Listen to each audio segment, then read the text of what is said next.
Ray Liotta spent a career playing men who burned bright and paid the price. He knew something about the weight of a defining role. Coolio turned the reality of Compton streets into an anthem. He understood what it meant to speak for a generation. Tupac was a contradiction the culture never resolved. Poet, provocateur, symbol. Gone at 25. Still everywhere. Richard Roundtree broke down a door that had been locked for decades and walked through it like he owned the building. Jimmy Buffett built an entire world out of a single feeling, that somewhere the music's still playing and the sun hasn't set. Burt Bacharach wrote the sound of longing itself, melody after melody that made strangers feel understood. There is a photograph taken in the Oval Office sometime in 2016. Barack Obama is leaning against the resolute desk, jacket off, tie loosened, and he is staring out the window at nothing in particular. No ceremony, no audience, just a man at the end of something enormous, trying to locate the person he was before it started. That image says more about the Obama story than any victory speech, because the presidency, for all its historic weight, was not the conclusion. It was the crucible. And what came after, the silence, the reckoning, the slow re-emergence into a changed world. That is the part that tells you who Barack Obama actually is. He entered the White House in January 2009, carrying the full freight of a nation's projection. Not just hope, though that word had been plastered on every poster. He carried the specific American fantasy that one person, arriving at the right moment with the right biography, could resolve contradictions that had been building for generations. The economy was in freefall. 2 wars were open wounds, and a country that had spent decades arguing about race had just handed its highest office to a black man for the first time in its history. The expectations were not merely high, they were structurally impossible. Obama knew this. He had been a constitutional law professor at the University of Chicago for 12 years. He understood systems, constraints, the gap between rhetoric and legislation. But knowing the trap and avoiding it are different things, and for much of his first term, he would find himself caught between the enormity of what people believed he represented and the grinding, compromised reality of what governing actually required. Born in Honolulu, Hawaii, in 1961, to a Kenyan father and a white mother from Kansas, Obama grew up navigating identities that did not neatly align. His father left when he was 2. He was raised partly in Indonesia after his mother remarried, then returned to Hawaii to live with his maternal grandparents. He has written about that childhood with unusual candor, the confusion about race, the absent father who became a kind of mythology, the specific loneliness of not quite fitting anywhere. That loneliness became, over time, a kind of political asset. A man who had spent his whole life translating between worlds had an instinctive feel for the register different audiences needed. He found purpose through reading and then through community organizing. After graduating from Columbia University, he moved to Chicago and spent 3 years working on the South Side, helping displaced steelworkers and low-income residents navigate a city that had largely stopped caring about them. The work was slow, often invisible, frequently frustrating. He would later say it taught him more about power than anything he learned in school. Not power as a prize, but power as something that has to be built, block by block, relationship by relationship, in the unglamorous spaces where most people aren't watching. Harvard Law School followed. He became the first black president of the Harvard Law Review, a milestone that made national news and announced him as someone to watch. He returned to Chicago, married Michelle Robinson, a South Side native, a lawyer, a woman who would prove to be both his anchor and, in many ways, his most revealing contrast, and entered state politics in Illinois.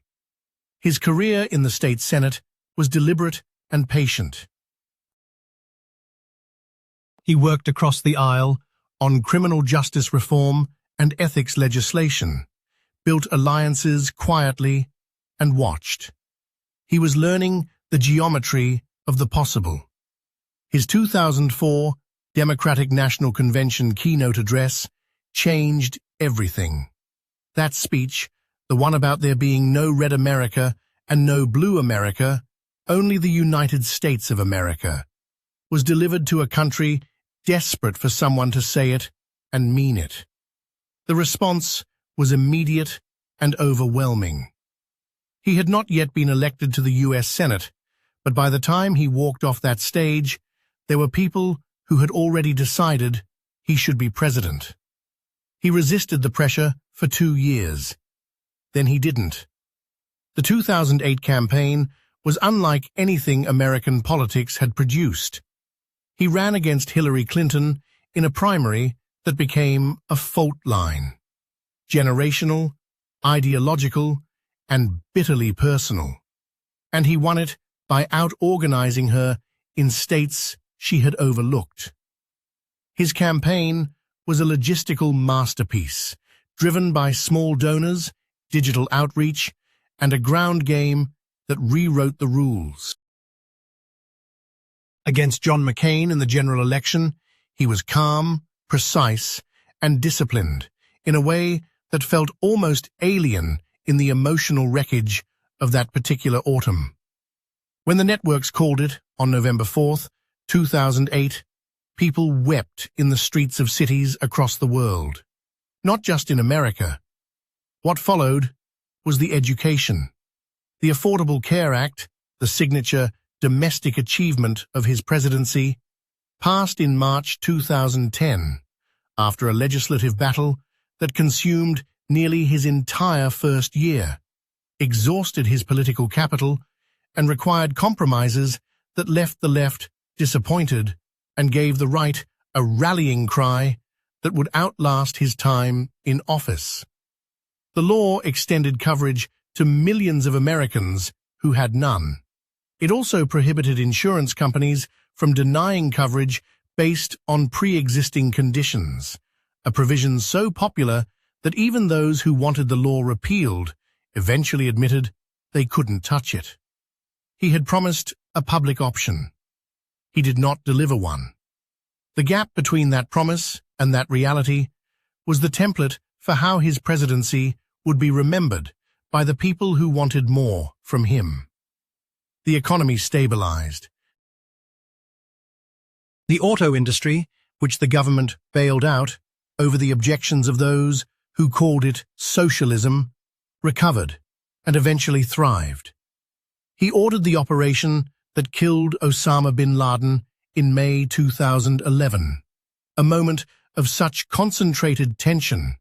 He has described watching the raid in real time with his national security team. The silence in the room, the waiting, that it briefly reset the public's entire sense of who he was. Bin Laden had been the symbolic wound of the American psyche for nearly a decade. Obama closed it, and then moved on to the next crisis. He wound down the war in Iraq and expanded drone strikes in ways that drew fierce criticism from human rights organizations and from the anti-war left that had once been his base. The contradictions were real, and he acknowledged them, including in a Nobel Peace Prize acceptance speech in 2009 that was strikingly unsentimental, an argument for the necessity of force delivered by a man accepting the world's foremost peace award. It was one of the most honest speeches a sitting president had ever given. Many people found it uncomfortable. That discomfort was the point. His second term was harder and stranger. The Tea Party movement had reshaped Congress. Republicans under Mitch McConnell operated with a unity of obstruction that Obama had not fully anticipated, had perhaps been too optimistic about. The government shut down in 2013. His immigration reform efforts stalled. He acted by executive order on DACA, deferred action for childhood arrivals, protecting hundreds of thousands of young undocumented immigrants from deportation, a move that was simultaneously celebrated as long overdue and attacked as an overreach of executive power. He was learning that in a broken legislative environment, executive action was the only tool left, and that every tool has a cost. The shootings accelerated in those years. Sandy Hook in December 2012, Charleston in 2015, where he delivered a eulogy and then, unexpectedly, began to sing Amazing Grace. Orlando in 2016. He pushed for gun control measures after each one and was blocked after each one. By the end, there was something in his face when he walked to the podium after a mass shooting that went beyond grief. It was closer to exhaustion, the specific exhaustion of a man who understood exactly what was happening and exactly why he could not stop it. And then there was race. The arrest of Henry Louis Gates. Trayvon Martin, after whose killing Obama said that if he had a son, he'd look like Trayvon. Ferguson. Baltimore. The rise of Black Lives Matter, a movement that simultaneously validated everything he had represented and complicated the narrative he had tried to hold together. He was the first black president, but he was also the president of a country where black men were being shot in the street with a regularity that no speech could adequately address. He walked that line with more care than either his supporters or his critics wanted him to. Some called it wisdom. Some called it cowardice. The argument continues. He left office in January 2017 with approval ratings above 60%. He sat in that motorcade on Inauguration Day, the country passing the transfer of power to a man who had spent years promoting the lie that Obama was not a legitimate American citizen. And he did it with the composure that had defined him. Whether that composure was the product of genuine equanimity or extraordinary discipline, or something else entirely, is a question people who know him cannot fully agree on. After the White House, there was a quiet period. Kitesurfing photographs in the British Virgin Islands, a Netflix production deal, a memoir, A Promised Land, published in 2020, that was careful, reflective, and more willing to sit with uncertainty and failure than anything he had said during his presidency. He wrote about his mother with a tenderness that made the book feel personal in a way his public persona rarely had. He wrote about the distance that the presidency creates between a person and the people they love. He did not pretend it had been cost-free. He has remained present in Democratic politics without crowding the stage. He campaigned for Biden in 2020 with the kind of concentrated energy that suggested he understood what was at stake. He has been careful not to be the story when the story shouldn't be about him, which itself is a kind of discipline that not many former presidents have managed. What Barack Obama represents in the longer run of American history is still being argued, and that argument is honest. He was transformative in the symbolic sense. The doors that opened, the children who grew up seeing that face in the Oval Office. The global signal that American democracy could still surprise. He was more constrained in the structural sense. The country he handed over was, in many measurable ways, more divided than the one he inherited. And the man who followed him was, in some ways, a direct reaction to everything he had represented. He would probably acknowledge this.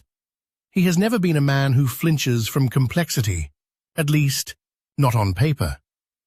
The gap between the Obama of the speeches, soaring, almost liturgical in cadence, and the Obama of the prose, patient, skeptical, comfortable with contradiction, is one of the more interesting distances in modern American public life. He is in his early 60s now. He is, by any measure, a young former president with decades of influence still ahead. The foundation work, the mentorship, the ongoing conversation about democracy and civic life that he has continued to lead. These are not retirement projects. They are the next chapter of a career that was always about more than the offices it passed through. That photograph in the Oval Office, the one where he is staring out the window. He is not looking at his legacy, he is looking forward. And the story, by any honest reckoning, is still being written.